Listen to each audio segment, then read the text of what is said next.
Hello friends, मैं आपका दोस्त रज़ा। फ्रेंड्स, आज हम बात करने वाले हैं ब्लॉकचेन टेक्नोलॉजी से रिलेटेड। हमारे सभी फंडिंग मेंबर्स जान रहे हैं कि ऑन पैसिव में ब्लॉकचेन टेक्नोलॉजी का इस्तेमाल किए जाने वाला है। जैसा कि आपने ओ फाउंडर बैक ऑफिस में एक वीडियो देखा होगा मार्टी डिगामो सर का, वो ब्लॉकचेन से रिलेटेड वो वीडियो है, आप जा कर के उसे देख सकते हैं। तो हमें ये भी जानना होगा कि ब्लॉकचेन टेक्नोलॉजी के क्या-क्या फ़ायदे हैं और ब्लॉकचेन टेक्नोलॉजी किस तरह से काम करती है। आज की वीडियो में हम ये सब ही जानने वाले हैं, तो बने रहिए वीडियो के साथ। वीडियो को बिल्कुल भी स्किप ना करें। सबसे पहले हमें यह समझना होगा कि ब्लॉकचेन क्या है।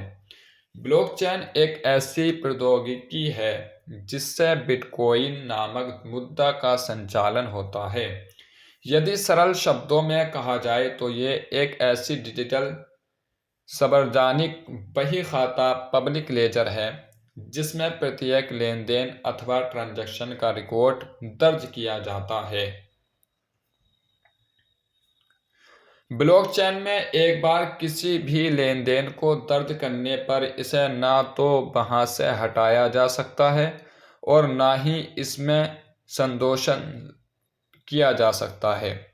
इनके कहने का मतलब यह है कि ब्लॉकचेन टेक्नोलॉजी का इस्तेमाल करने का फ़ायदा ये है कि जो भी ट्रांजैक्शन ब्लॉकचेन टेक्नोलॉजी पर होता है, उसको ना तो कभी कोई उस ट्रांजैक्शन को मिटा सकता है और ना ही उसमें कुछ भी रद्द-बदल किया जा सकता है। तो ये सभी फंडिंग मेंबर्स के लिए बहुत ही सिक्योर होने वाला है और ऑन पैसिव की बहुत ही ज़्यादा सिक्योरिटी को ये बढ़ाने वाला है, पेमेंट सिक्योरिटी को। तो ये ऑन पैसिव के लिए भी बहुत ज़्यादा बेहतर साबित होगा। इसलिए हमारी कंपनी के सीईओ मिस्टर एस सर ने ब्लॉकचेन टेक्नोलॉजी का इस्तेमाल ऑन पैसिव में करने के लिए बताया है। तो अब देखने वाली बात यह होगी कि ब्लॉकचेन टेक्नोलॉजी का इस्तेमाल जब ऑन पैसिव में किया जाएगा तो पेमेंट किस तरीके से आएगा।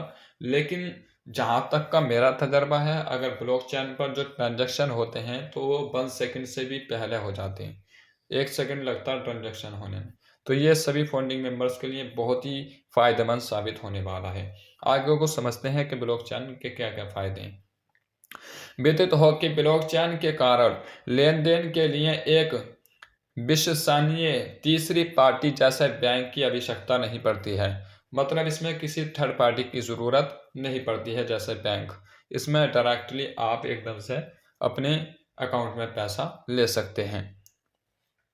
वर्तमान में बैंकों में ग्राहकों और आपूर्तिकर्ताओं से सीधे जुड़कर ही लेन-देन किया जाता है। इसके अंतर्गत नेटवर्क से जुड़े उपकरणों, मुख्य कंप्यूटर की श्रृंखलाओं जिन्हें नोड्स कहा जाता है, के द्वारा सत्यापित होने के बाद प्रत्येक लेनदेन के विवरण को खाता बही खाते में रिकॉर्ड किया जाता है। दरअसल ब्लॉकचेन की तुलना वर्ष 1990 में इंटरनेट की स्थिति से भी की जा सकती है कि पिछले 2 दशकों में इंटरनेट सूचनाओं ने हमारे समाज में परिवर्तन कर दिया है।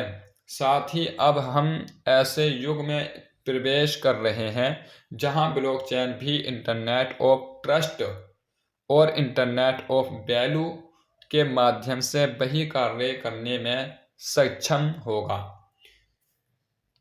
इसकी जो स्थापना हुई वो कब हुई है और किसने की है, इसमें वो बताया गया है कि इस प्रौद्योगिकी की स्थापित के संबंध में कुछ भी संतुष्ट रूप से नहीं कहा गया है, परंतु ऐसा माना जाता है कि बिटकॉइन का आविष्कार करने वाले इस दो नियम संतोषी नकामोटो व्यक्ति द्वारा बनाए गए लोगों के एक समूह ने क्रिप्टो करेंसी को समर्थन देने के लिए इस प्रौद्योगिकी की खोज की है।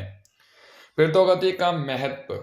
बिटकॉइन इस प्रौद्योगिकी का एकमात्र अनुप्रयोग है जिसके उपयोग की जांच अनेक उद्योग में की जा रही है।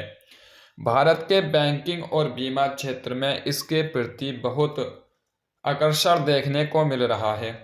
वस्तुतः इन क्षेत्रों में कई लोग संदेश का निर्माण कर रहे हैं ताकि वो उद्योगों के स्तर पर ब्लॉकचेन प्रौद्योगिकी के लाभों से विश्व को अवगत करा सकें। उदाहरण के लिए भारत में ब्लॉकचेन नामक एक संघ है जिसमें भारत के लगभग 27 बैंक, जिसमें भारतीय स्टेट बैंक और आईसी और भी शामिल हैं, और मध्य पूर्व के राष्ट्र इसके सदस्य हैं।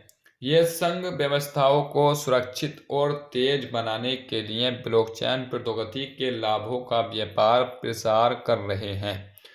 भारतीय रिजर्व बैंक की एक शाखा institute for development and research in banking technology blockchain प्रौद्योगिकी के लिए एक आधुनिक प्लेटफॉर्म का विकास कर रही है। इसके क्या लाभ हैं, इसके क्या फायदे हैं?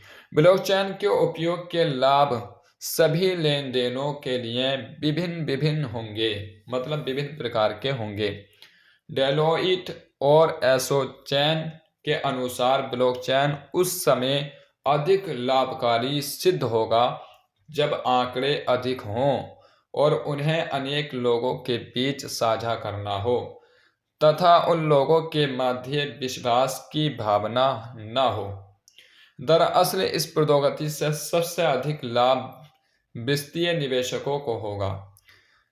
विश्व आर्थिक फोरम द्वारा किए गए एक अध्ययन के अनुसार विश्व भर में 90 से अधिक केंद्रीय बैंक ब्लॉकचेन चर्चा में शामिल हैं। इसके अतिरिक्त पिछले 3 वर्षों में इसके लिए 2500 पेटेंट दर्ज किए गए हैं। 80% बैंकों ने वर्ष सन 2017 के अंत तक ब्लॉकचेन की शुरुआत करने की भविष्यवाणी भी कर दी है। वित्तीय सेवाओं के क्षेत्र में यह नई प्रौद्योगिकी एक आशा की किरण बनकर उभरेगी।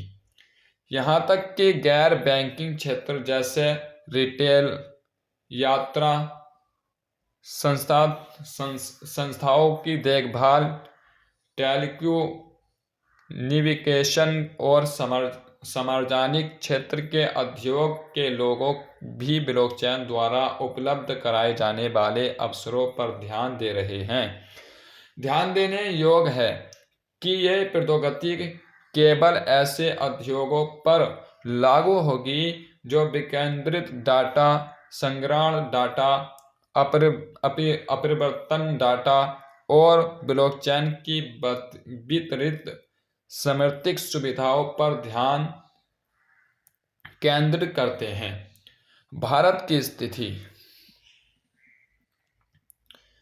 एक उच्च स्तर समिति जिसमें वित्त गुरु और सूचना प्रौद्योगिकी मंत्रालयों के साथ ही सेबी, भारतीय रिजर्व बैंक, स्टेट बैंक और नीति आयोग के अधिकारी मौजूद हैं, इस विषय पर विचार विमर्श कर रही है कि भारत में क्रिप्टो करेंसी को बंद किया जाना चाहिए अथवा नहीं। हालांकि अब तक हुई विचार विमर्शों से इस बात की पुष्टि हुई है कि इस समिति ने ब्लॉकचेन प्रौद्योगिकी के उपयोग को बढ़ावा देने की मंशा व्यक्त की है। यह अपेक्षा की जा रही है कि बिचौलियों को हटाकर ब्लॉकचेन प्रौद्योगिकी किसी भी प्रकार के लेन देन की दक्षता में सुधार लाएगी तथा इससे सभी लेन देनों की लागत में भी कमी आएगी। इससे पारदर्शिता में भी वृद्धि होगी तथा फर्जी लेन देनों से मुक्ति मिलेगी, क्योंकि इसके अंतर्गत प्रत्येक लेन देन को एक सार्वजनिक बही खाते में रिकॉर्ड तथा आवंटित किया जाता है। तो इससे हम ये समझे कि ये जो ब्लॉकचेन टेक्नोलॉजी है, इसमें जो भी लेन देन किया जाता है तो उसके डाटा को ना तो कभी मिटाया जा सकता है और ना ही उसमें कुछ भी रद्दो बदल किया जा सकता है। और सबसे बड़ा फ़ायदा इसका यह है कि जितना ज़्यादा ट्रांजैक्शन होता है उतनी ही कम फीस इसमें लगती है। और उससे भी बड़ा फ़ायदा यह है कि 1 सेकंड के अंदर इसका ट्रांजैक्शन हो जाता है।